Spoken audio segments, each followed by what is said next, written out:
Sahabat setia Kewor yang dikasih Tuhan, Shalom. Hari ini adalah Rabu 31 Agustus 2022. Sudah di penghujung bulan Agustus. Kita bersyukur atas penyertaan Tuhan sepanjang bulan Agustus. Bulan yang penuh rahmat, bulan yang penuh berkat untuk kita. Hari ini kita akan bersama-sama merenungkan firman Tuhan yang diambil dari Injil Lukas 4 ayat 38 sampai dengan 44. Mari kita siapkan hati kita. Haleluya, haleluya, haleluya. Tuhan mengutus aku memaklumkan Injil kepada orang hina dina dan mewartakan pembebasan kepada para tawanan. Haleluya, haleluya, haleluya. Tuhan bersamamu dan bersama rohmu. Inilah Injil suci menurut Lukas. Dimuliakanlah Tuhan. Setelah meninggalkan rumah ibadat di Kapernaum, Yesus pergi ke rumah Simon. Adapun ibu mertua Simon sakit demam keras, dan mereka meminta kepada Yesus supaya menolong dia. Maka Yesus berdiri di sisi wanita itu, lalu menghardik demamnya. Segera penyakit itu meninggalkan dia. Wanita itu segera bangun dan melayani mereka. Ketika matahari terbenam, semua orang membawa kerabatnya yang sakit kepada Yesus. Ia meletakkan tangan atas mereka masing-masing dan menyembuhkan mereka.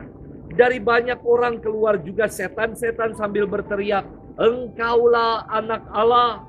Tetapi dengan keras Yesus melarang mereka berbicara karena mereka tahu bahwa ia Mesias. Ketika hari siang, Yesus berangkat ke suatu tempat yang sunyi. Tetapi orang banyak mencari dia. Ketika menemukannya, mereka berusaha menahan dia supaya jangan meninggalkan mereka.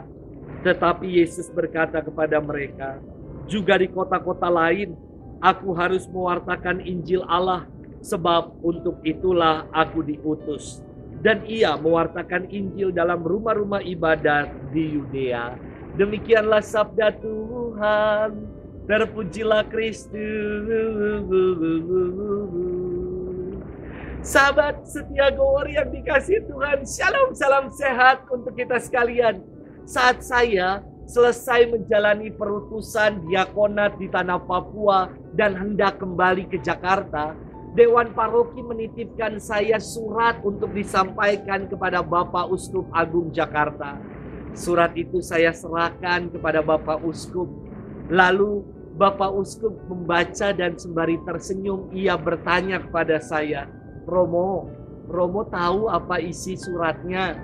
Saya menjawab, "Tidak tahu Bapak Uskup."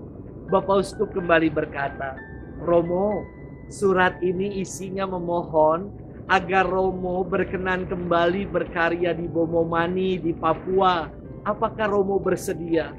Tanpa pikir panjang saya langsung menjawab, "Saya bersedia. Kemanapun Bapak Uskup mengutus saya." Sahabat setia Kewor yang dikasih Tuhan, cerita singkat tadi menghantar permenungan hari ini. Berita tentang Yesus yang mengajar dengan penuh kuasa dan membuat berbagai mukjizat di Kapernaum, membuat banyak orang terpesona dan menginginkan agar Yesus tinggal selamanya bersama dengan mereka. Namun Yesus tidak mau terjerat dengan popularitas diri hingga melekat pada komunitas di Kapernaum. Dalam firman dikisahkan, setelah Yesus menyembuhkan ibu mertua Simon, dan di sore hari Yesus menyembuhkan banyak orang dan mengusir roh-roh jahat.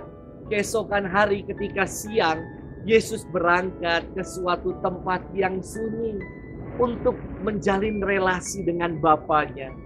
Sementara orang banyak mencari-cari dia, dan ketika menemukannya, mereka berusaha menahan Yesus supaya Yesus jangan meninggalkan mereka.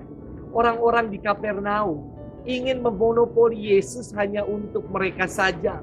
Namun Yesus tidak mau melekat pada popularitas diri dan terikat di suatu tempat. Ia berfirman, "Juga di kota-kota lain aku harus mewartakan Injil Allah, sebab untuk itulah aku diutus. Istimewa sekali firman ini, menggarisbawahi sebuah tugas perutusan sejati, yakni untuk mewartakan Injil tanpa menjadi pribadi yang terikat dan melekat di suatu tempat. Sahabat setia Gowori yang dikasihi Tuhan, dalam hidup ini ada satu penyakit yang membuat kita tidak berkembang, yakni melekat di zona nyaman kita. Kita enggan untuk keluar dari kenyamanan, dari kemapanan kita, karena kita telah melekat di dalamnya. Paus Fransiskus mengatakan pandangannya tentang gereja harusnya demikian.